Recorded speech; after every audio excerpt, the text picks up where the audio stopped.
Student, welcome back to my channel commerce lady. I am Jayashree Yadav. So बच्चे, आज के class में हम क्वेश्चन नंबर 14 करने वाले हैं। So let's start the video. Compile a 2 column cash book from the following transaction of Kavita garments. ठीक है, 2023 1 Feb, cash in hand 7,500, cash at bank 8,000। तो हम इसे कहाँ पे रिकॉर्ड करेंगे? ऑन द डेबिट साइड इसे रिकॉर्ड कर लेंगे। So Feb 1 to balance BD, cash में कितना आएगा? 7,500 एंड बैंक कॉलम में 8,000। नेक्स्ट थर्ड देखो, received a check of 5,800 for cash sales. Check was immediately deposited into the bank. आपने क्या किया है? कुछ गुड्स बेचे हैं, कैश सेल्स करी है, और आपको जो कैश मिला है वो आपने क्या किया, मतलब जो आपको चेक मिली है वो चेक आपने तुरंत जाके बैंक में डिपॉजिट कर दिया। ठीक है, ऑन द सेम डे। तो हम इसे कहाँ पे रिकॉर्ड करेंगे? थर्ड को ही रिकॉर्ड कर लेंगे डेबिट साइड में। ठीक है, तो यहाँ पे आ जाएगा टू सेल्स अकाउंट। अब चेक से पेमेंट हुई है हमारी, तो हम इसे कहाँ रिकॉर्ड कर लेंगे? बैंक कॉलम में रिकॉर्ड कर लेंगे 5,880।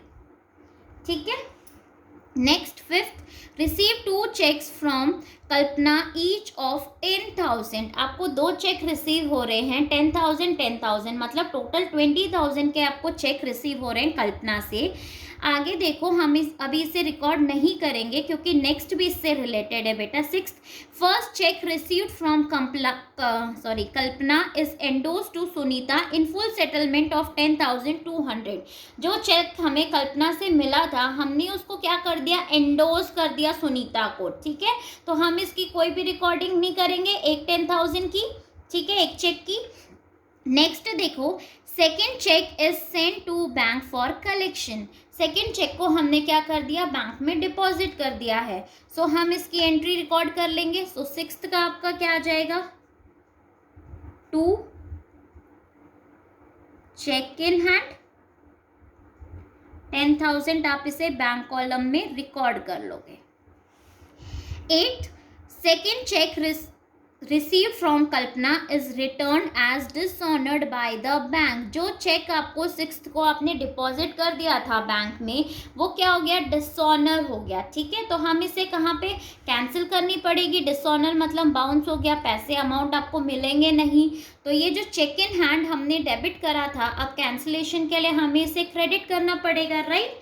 ठीक है, सो 8 को आप क्या कर दोगे यहाँ पे? बाय कल्पना, एंड अमाउंट कितनी आ जाएगी यहाँ पे हमारी? 10,020। क्लियर? 20 क्यों लिखा है मैंने? क्योंकि अगर आप इसके बाद वाली लाइन पढ़ोगे, the bank has debited our account with 20 as bank charges on this cheque. इस पे हमारा बैंक चार्जेस लगा है 20 रुपीज़, इसीलिए 10,000 में आपने 20 रुपीज़ ऐड करके टोटल अमाउंट वहाँ पे लिख दोगे। क्लियर? 10th देखो, received cheque from sale of old furniture 1,950। Next day the cheque is endorse to a creditor Ramesh in full settlement of 2,000 due to him. ठीक है, अब इसकी भी रिकॉर्डिंग हम नहीं करेंगे बेटा, क्योंकि हमने क्या किया है? एक फर्नीचर बेचा था, उससे हमें कितनी अमाउंट रिसीव हो रही है? 1,950। एंड नेक्स्ट डे हमने वो चेक क्या कर दिया? एंडोज कर दिया, मतलब किसी और पर्सन को दे दिया है। ठीक है, तो इसकी भी रिकॉर्डिंग आप नहीं करोगे।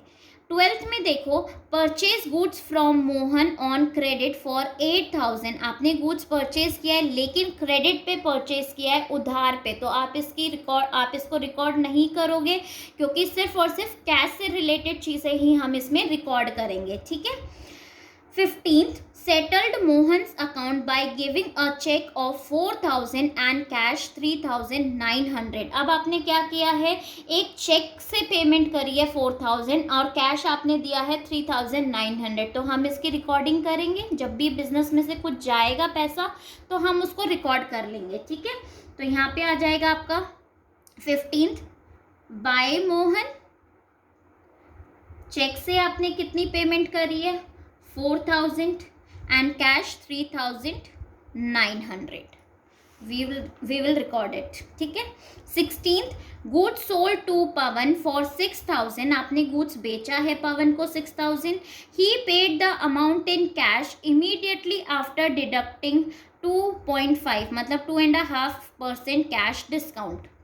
तो इसको देखो कैसे रिकॉर्ड करोगे। 16th को हम इसे रिकॉर्ड कर लेंगे, ठीक है। आपने गुड्स बेचा है तो फिर सेल्स आ जाएगा यहाँ पे हमारा। सो 16 टू सेल्स। अब अमाउंट देखो बेटा, अमाउंट आप कैसे रिकॉर्ड करोगे, कितने के गुड्स थे 6,000 के, लेकिन आप 2.5% इस पे क्या लगाओगे, कैश डिस्काउंट डिडक्ट कर दोगे, ठीक है। तो हम कितनी अमाउंट इसमें रिकॉर्ड करेंगे, द नेट अमाउंट जितनी आपको रिसीव हो रही है दैट इज 5,850 आप क्या कर लोगे, रिकॉर्ड कर लोगे। Next 20 paid salary by cheque, salary आपने पे करी है, चेक से पेमेंट हुई है हमारी सैलरी की, तो हम क्या कर देंगे, रिकॉर्ड कर लेंगे इसे 20 बाय सैलरी। बैंक अकाउंट में आप क्या करोगे, 5,000 से इसे रिकॉर्ड कर लोगे। Next 25th cash sales to date 50,000 of which 40,000 bank, ठीक है। कैश सेल हुई है हमारी, मतलब आपने कुछ गुड्स बेचा है और आपको कैश उस टाइम पे ही रिसीव हो गया है, तो हम क्या करेंगे, इसको रिकॉर्ड कर लेंगे 25th टू सेल्स अकाउंट, ठीक है। कितने की आपने सेल्स करी थी, देखो 50,000 की, जिसमें से बोला है 40,000 बैंक, मतलब हमने बैंक में डिपॉजिट कर दिया, एंड 10,000 उसके पास कैश है, ठीक है। Next 26 paid electric bill of 2,000 for January by cheque, paid rent of January 1,500। क्या कर रहा है वो, जैन का पेमेंट कर रहा है, ठीक है। जैन का पेमेंट कर रहा है मतलब ये हमारे लिए क्या है, आउटस्टैंडिंग है। अब क्या चल रहा है, फेब, तो आउटस्टैंडिंग आप रिकॉर्ड कर लोगे। ये चेक से पेमेंट कर रहा है इलेक्ट्रिसिटी बिल, तो हम इसे रिकॉर्ड करेंगे यहाँ पे। 26 क्या लिखोगे, बाय आउटस्टैंडिंग, क्योंकि ये लास्ट मंथ का है हमारा, ठीक है। आउटस्टैंडिंग इलेक्ट्रिसिटी बिल, कितनी अमाउंट है ये हमारी इलेक्ट्रिसिटी बिल की, 2,000 चेक से पेमेंट कर रहा है तो हम बैंक में रिकॉर्ड कर लेंगे। एंड रेंट भी पे कर रहा है वो, बाय आउटस्टैंडिंग रेंट, कितनी पेमेंट कर रहा है रेंट की वो 1,500 कैश में कर रहा है, क्योंकि बैंक का कुछ भी डिटेल्स हमें नहीं दे रखा है, ठीक है। तो हम 1,500 कैश कॉलम में लिख लेंगे। 27 cash purchase 5,000 issued a cheque, आपने क्या किया है, कुछ परचेज किया है और चेक इशू कर दिया आपने 5,000 का, तो हम इसे रिकॉर्ड करेंगे on the credit side. Payment आपने पे करी है बेटा, तो by purchase account, by purchase account, and आपने चेक से पेमेंट करी है, सो 5,000 बैंक कॉलम में आप इसे रिकॉर्ड कर लोगे। Next 28 deposited into bank cash retaining 7,500। अब इसमें देखो कैसे करोगे, आपको बोला है कि आपने बैंक में डिपॉजिट कर दिया, कैश रिटेनिंग 7,500, मतलब हमें कैश जो आपको बैलेंस दे रखा है कितना दे रखा है, 7,500 दे रखा है, ठीक है। सो 28 पे आप क्या कर लोगे, बाय बैलेंस, BD आपको कितना बता रखा है बैलेंस, 7,500। अब जो भी आपका ये बैलेंसिंग फिगर निकल के आएगा उसको आपने क्या करना है, बैंक में डिपॉजिट कर देना है, ठीक है। अब बैंक में डिपॉजिट करेंगे तो क्या जनरल एंट्री हमारी पास हो जाती है, bank account to cash, bank क्या हो रहा है, डेबिट, तो हम इसे रिकॉर्ड करेंगे on the credit side. So 28 by bank account, Contra entry. अब हम ये बैलेंसिंग फिगर कैलकुलेट कर लेते हैं। सबसे पहले तो आप यहाँ पे बैलेंस निकाल लो इनका, ठीक है। टोटल रिसिप्ट का बैलेंस, कैश का अगर आप रिकॉर्ड करोगे, कैलकुलेट करोगे तो ये कितना आएगा हमारा 23,350 में से आप ये सारी चीज़ें माइनस कर दो, इवन 7,500 भी आप माइनस करोगे, ठीक है, क्योंकि बोला है कि इतना बिजनेस में रखना ही रखना है, रिटेन करके रखना है। तो ये बैलेंसिंग फिगर आ जाएगी 10,450, ठीक है।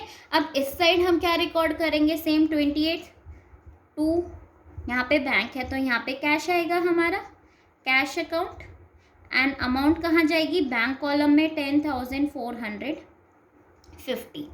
ठीक है, अब बैंक का हम कर लेते हैं टोटल।